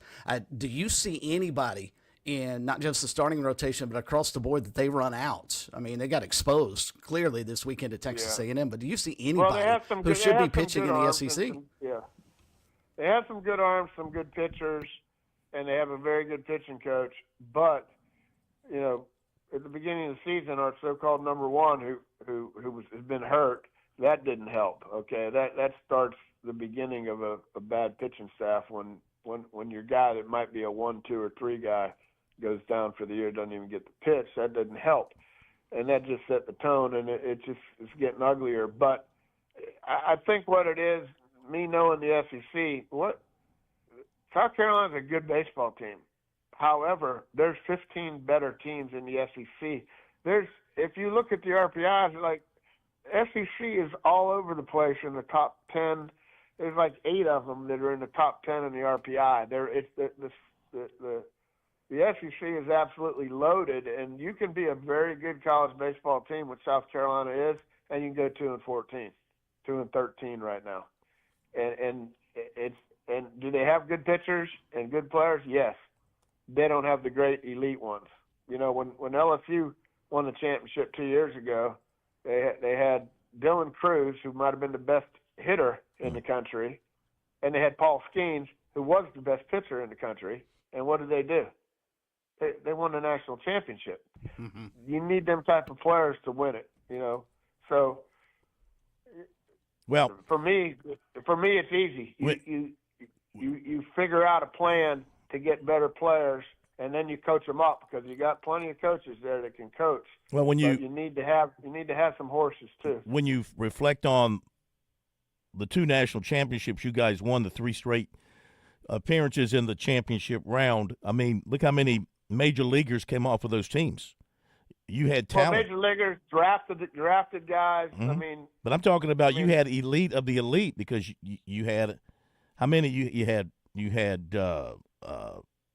Bradley, and you had Walker, and you had Roth, and you well, if you have good, solid draft pick players, they don't have to be first, second rounds, but if you have guys that are going to get drafted in the 8th to 15th round, and they're going to play pro ball, that's the guys you need. And if you go back and look at all of our teams, them 6 teams that I was a little bit of a part of that went to Omaha, I mean, almost every position, you can see a guy that's drafted. I mean, when we went, you know, we had Euron Peters had 29 home runs, our first baseman. The Hebrew Hammer. And our second baseman, and our second baseman was a fifth rounder, Kevin Malillo, and then you have all them shortstops that we had: Drew Meyer and Adam Everett, Brian Roberts. They were all Brian big leaguers. Roberts played in the bigs for a long time. Long time. But he came Yeah, from he transferred from North Carolina. You didn't really develop him. He came from North Carolina. He didn't count, but we got him drafted pretty damn All right, real good. quick. Yeah. We've taken up all this time. We got about 2 minutes. Let's touch on Clemson and Coastal real quick. What do you want to say about their weekends? Well, Stanford's pretty good. They're better than their record, and Clemson beat them 2 out of 3. Stanford got them on Sunday, but Clemson keeps rolling. They're 6th in the RPI, 33-6, 11-4 in the ACC. They got Louisville coming up. It's just like the SEC. It doesn't get any easier. Dan McDonald's a really good coach at Louisville. He's a good friend of mine, but they're 26 or 27, I think, in the RPI. For Clemson, the key is Jacob Jarrell starting to hit home runs. Hit a lot of them last week. I'm not sure how many. Maybe you can run that down. But I thought the most important thing that came out of last week is Cam Canarella is getting hot. And you know what he's doing? Why? It's because, he had labrum surgery in the summer. And that takes away from your strength for sure. I think he's getting his strength back, and he's starting to hit like they really, really thought he was going to hit. But it's taken him a while. The weather's warming up. I feel his shoulder's getting stronger, and it's good that he's hot. Coastal Carolina, 2.79 ERA in their last 10 games, okay? And they're up to 8 in the RPI. They're looking at trying to get a national seed at this point. They play another good team. They play a great schedule. They play at Wake on Tuesday, and then they have Marshall for 3. Luke Jones has 11 innings straight scoreless in the Sun Belt, but the big key is that 2.79 ERA in the last 10 games for Coastal. They're 27-9, 11-4 in the Sun Belt, and they're doing it with a lot of good pitching. So that's good. Looking right now, Clemson and Coastal are locks for regionals, and everyone else has got to win tournaments if they're going to get in. We thank you, as always. Great stuff. Have a great week. We'll talk to you next week. Appreciate it, Coach. Guys. Thank you. All right. Bye-bye. Coach Jim Toman, just a bit outside. Yeah, Coastal's got 2 aces on their staff, maybe 3, and Carolina's got none. No, they are that pitching ace. staff is embarrassingly bad. They are ace-less right now, unfortunately. Maybe their ace is on the sideline with that injury, Maybe Be so. right back. I'm attorney Jim Corbett. I'm not a case manager. I'm a lawyer for over 35 years. I don't charge 40% for your injury in your rec case or any on-the-job injury. Call 803-765-2968 and ask for Jim Corbett, or email me, jim@jimcorbettattorney.com, for the experience of a lawyer handling your injury case. Jim Corbett, 803-765-2968. jim@jimcorbettattorney.com. Put 35 years of experience to work on your injury case.